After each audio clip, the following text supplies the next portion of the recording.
Up next, a predator terrorizes a Texas town. I said, I have a family, I have a son. Just please don't rape me. He started to choke me. I couldn't breathe. I was just gasping for air until he finally stopped. No one knew what he'd do next. We had a huge problem that this guy wasn't going to stop.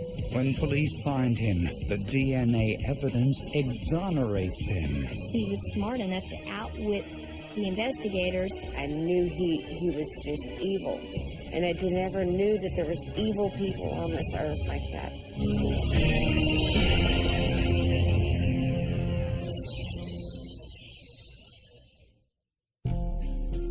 It was 9 p.m.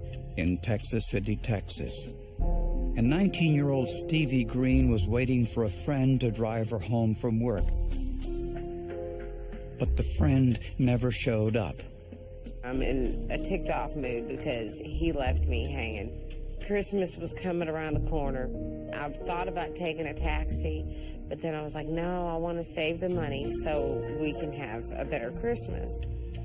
So Stevie decided to walk home, which was about a mile away. Suddenly, she heard someone running up behind her. The footsteps just stopped. The knife was in my bag. I didn't want to die. I was willing to do anything that this man was going to ask me to do. He said he'd stab her if she didn't take off her clothes. As he raped me, I just kept thinking in my head, just saying the Lord's Prayer.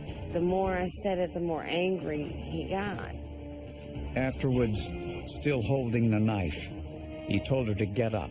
He told me to turn around and to have my back to him. And when I stood up, something in me just told me to run, and I grabbed my shoe and I booked into the middle of the street, screaming at the top of my lungs.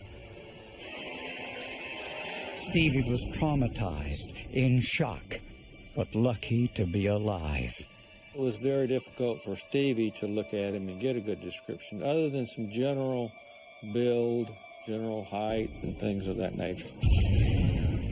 The whole time he kept telling me, don't look at my face, don't look at my face. Stevie described her assailant as an African-American wearing a hooded sweatshirt that concealed his face, but nothing more. It was somewhat shocking that it did happen at 9:15 at night, walking home on a street that I've walked, my kids have walked, and I would trust them to this day to walk down that street. No clues to the rapist's identity were left at the scene. However, a rape test kit produced his DNA profile. Unfortunately, that DNA profile did not match any of the DNA profiles in the statewide database of known criminal offenders. Police checked files for known sexual offenders living near the crime scene. One stood out. Kenneth Ray Johnson had just moved to Texas City after serving 25 years for rape. He was really a good suspect because he was new to the area. He didn't want to cooperate at first, but then he did. He had several alibis, if I'm not mistaken. Johnson denied any involvement. Since he was on parole, he was wearing an ankle bracelet that tracked his movement using GPS technology. It showed Johnson was at home at the time of the rape, and his DNA did not match the DNA of the rapist. He was not in the location on the date where Stevie Green was sexually assaulted. I never questioned that he would be found. I knew that he was going to pay for what he did one way or another. But would he be caught before he could strike again?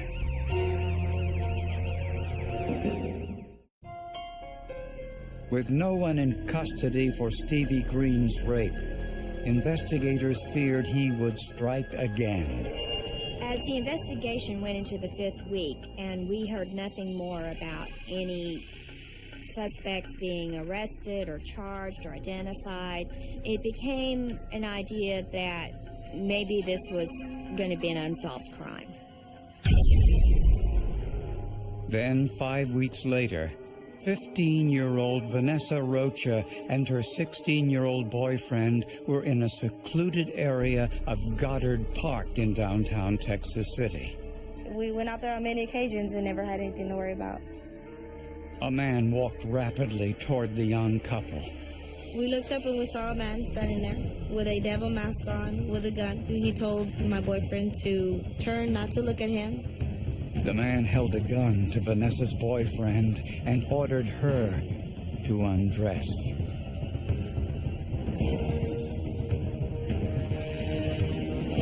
He was calling me every name in the book, cussing me out, called me a bitch, a whore, just whatever. I was making him mad because I kept opening my eyes. At one point, he started to choke me. I couldn't breathe.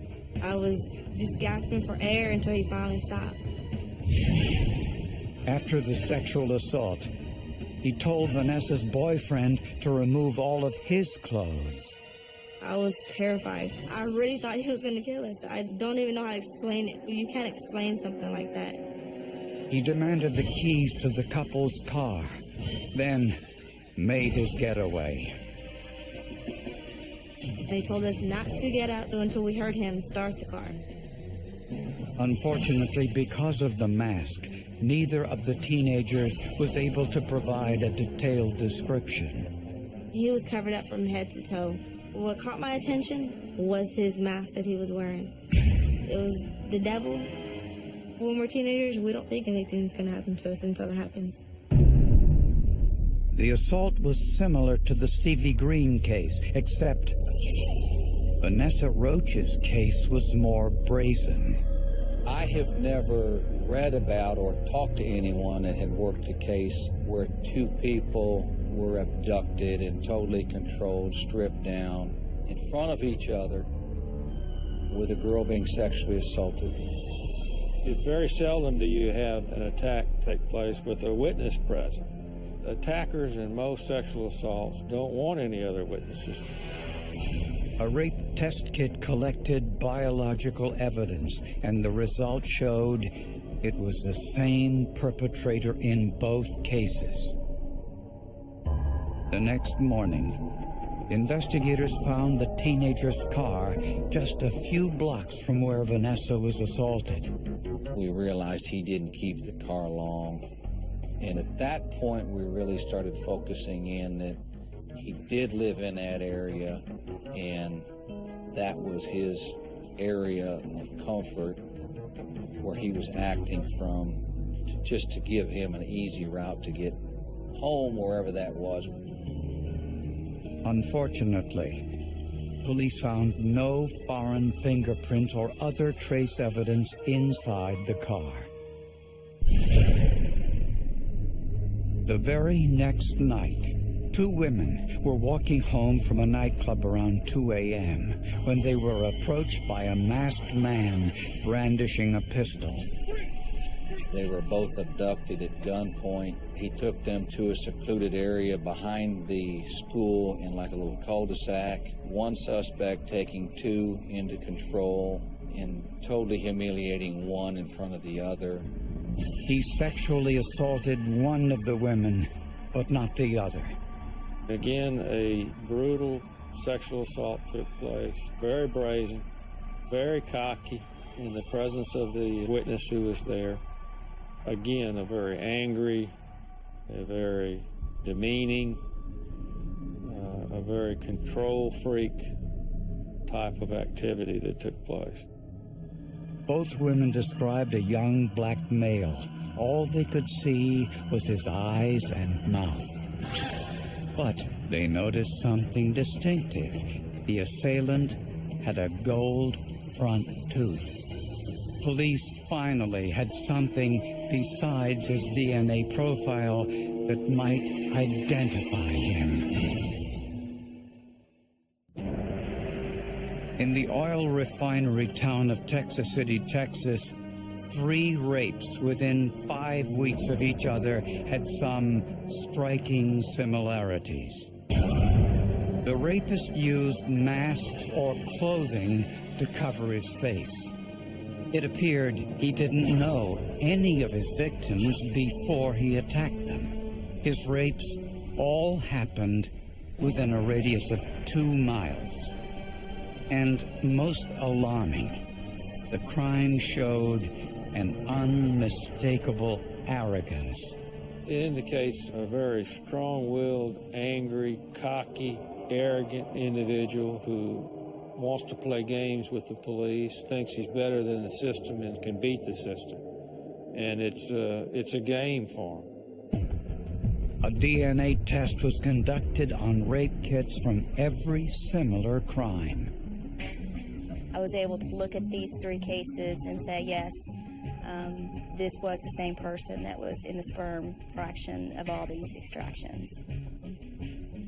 Police had a serial rapist on their hands and worried about what he would do next. We were all concerned about the escalation of these offenses. Oftentimes, a serial rapist will turn into a serial killer or injure their victims much more severely than he was injuring his victims. So we were very concerned about it. The only clue to the rapist's identity was a description by a witness that he had a gold front tooth. Investigators scoured files for people in the area who fit this description, and one did. Chad Price, a 29-year-old construction worker. Chad Price was a father, married, seemed to be actively participating with his wife and children in different things in the community. He had developed a reputation in the community of being just that bold, taunting, in-your-face, catch-me-if-you-can type of guy. Price had never been arrested, but had been a suspect in a series of robberies a year earlier. The robberies were unique because the perpetrator would call reporters to brag about his crimes. Sometimes he would call and say he was going to rob a building, and sometimes he would call and threaten the lives of the reporters. During one particular attack, actually called the police department and started telling them that he was watching them actually investigate the crime. The audacity of the robberies mirrored the audacity of the rapes. Police brought Chad in for questioning. We didn't feel we had enough to get a search warrant for his DNA, for his blood, and that he understood that name. There was nothing concrete to connect him to any of the sexual assaults. And he basically denied everything. Price also refused to provide his DNA. Detective Getchus wanted to get Price's DNA legally without him knowing it. I have learned from TV shows like Forensic Files that you can obtain a DNA sample from a Coke can or a cigarette butt, and it's lawfully obtained. During Chad Price's interrogation, Detective Getchus offered him a can of soda. We got through with the interview. Chad had not finished the Mountain Dew. I had an empty trash liner in the trash can, new, and he was going to throw it out. I said, no, don't spill it. Don't get it all over there to leak out.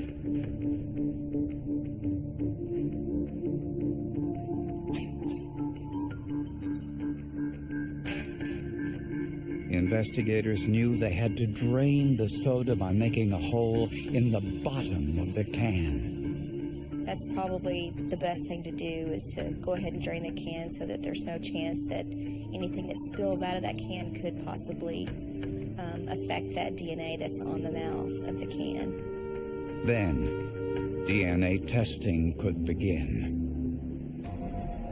The very next day, before the DNA results were in, there was another rape 10 miles away. A 17-year-old girl and her 22-year-old boyfriend were parked at the Dickinson Bayou boat ramp when they encountered trouble. 2 people were present, girlfriend and a boyfriend, and out of nowhere came the assailant, opened the door, produced a gun, had them removed from the pickup truck, and then the terror began. The man sexually assaulted the girl at gunpoint while her boyfriend stood by helplessly.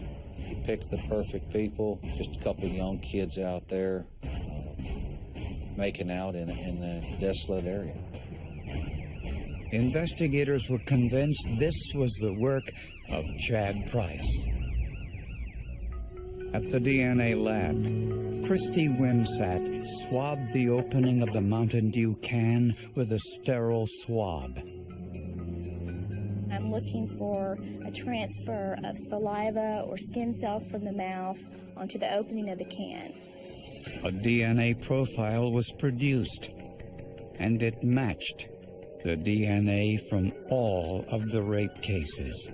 I called Texas City Police Department to let them know that this was the guy that drank out of this can was the guy that was committing these rapes in that area.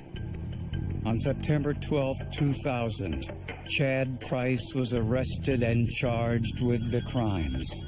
They cut a search warrant for a storage shed where Price had items. They found a duffel bag, and in the duffel bag they found some tremendous evidence that supported all of the other evidence in the case, including the DNA.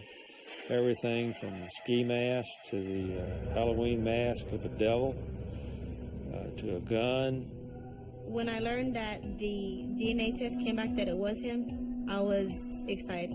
I was happy. I couldn't wait to come to court to testify. Despite the evidence, Price continued to deny any involvement, and he insisted that the DNA test on the soda can was falsified. He told me that he was not the rapist, that the Mountain Dew can never touched his lips, so therefore the police did not have his DNA, and that he was going to be required to take another blood sample, and that when the results of that blood sample were made available, it would show that his DNA was not at any of the crime scenes. In a shocking development, Chad Price turned out to be right. When Price was arrested, a sample of his blood was collected and sent to an independent lab for DNA testing. This time, his DNA did not match the biological evidence from the victims. I was in disbelief. I couldn't believe that we had the wrong person and that all the testing we had done had been wrong. And I wanted to, if it wasn't him, let's get him out of jail, no matter what I thought of him. But what went wrong? Investigators were determined to find out. A DNA test conducted by Texas law enforcement indicated Chad Price was the serial rapist terrorizing Texas City, Texas. But his defense attorney insisted on an independent DNA test. And when a private lab performed their test, it showed Chad Price wasn't the rapist. I was mortified. I was immediately short of breath, just trying to remember what I had done in the case, trying to figure out, what did I do, what was switched, what was different. Prosecutors couldn't believe they had the wrong man. The blood sample for the independent lab had been drawn from Price while he was in custody at the Galveston County Jail. A technician went into the prison, checked his identification, took his blood, then wrote the inmate's name on the vial containing his blood. When samples are taken, there is a fingerprint that goes with the vial of the sample of blood. The individual who gave this blood obviously put their fingerprint on this vial. So prison officials compared the print on Chad Price's blood vial to Chad Price's fingerprint. The expert said that's not Chad Price's fingerprint on the vial. Great. The next step, Whose fingerprint is it? The unknown print was run through AFIS, or the Automated Fingerprint Identification System, and there was a hit. The print belonged to 36-year-old Derek Perry. Derek Perry was another inmate being detained or held in the Galveston County Jail on unrelated charges. He was also not a cellmate, but he was in the same pod as Chad Price. And in each pod, there must be 50 or 60 inmates. Two jailhouse informants told prison officials how Chad Price switched the DNA samples. They admitted to me that they witnessed and have personal knowledge of a conspiracy between Chad Price and Derek Perry to switch armbands for the blood sample. Chad Price had a mindset of someone who really believed he was smarter than everyone else. He had a real sense of power. He had a sense that he could control situations. I don't know where that comes from. The medical staff does not look at faces. They don't know Chad Price from Derek Perry. They call the name Chad Price. Instead of Chad Price standing up and walking forward to give blood, it was Derek Perry who came forward. Another DNA test confirmed what investigators had long suspected. The DNA from their rape cases was from Chad Price. He was just as brazen in the rapes as he was in his attempt to get away with them. I think Chad Price believes he can beat anything the system will give him, and that he is smarter than we are, and just anything is the limit for him. You actually had a criminal who thought he was smart enough to outwit the investigators and play this game with his own DNA. On May 24th, 2001, a jury took just 2 hours to find Chad Price guilty of aggravated rape, kidnapping, and robbery for the attack on Stevie Green. He was indicted on the other rapes, and the jury was informed of his involvement during the penalty phase. They sentenced Price to life in prison plus 60 years. He got a life sentence, and I found that to be surprising because I really thought he might get the death penalty. I was just ecstatic, knowing that he was going to be there just for life. I mean, I can't even explain the way I felt. Just I don't have to see this man. I don't have to worry about this man ever coming for me. I'd love for him to admit it. That was the only thing out of the whole trial that I think that's why I felt so robbed. Was because I wanted him to admit it. I wanted him to say, yes, I did this. Derek Perry, who was due to be released from prison the day after he switched wristbands with Price, was charged with fabricating evidence and got an additional 5 years in prison. The Galveston County Jail has since changed its procedures for drawing blood. But the lesson for investigators and for Chad Price was that criminals may lie, but forensic technology doesn't. Without that Mountain Dew can to link him to these sexual assault cases, they might not have ever been able to get a warrant to get the actual known sample to compare to the sexual assault case. So I would say the DNA was key in this case. We take a lot of pride in putting a person like Chad Price behind bars. It's nice to get someone who is that arrogant and that cocky and that brazen behind bars as quickly as possible. Chad Price thinks he can beat whatever the system has to present. Technology is foolproof given the best circumstances. We had those best circumstances.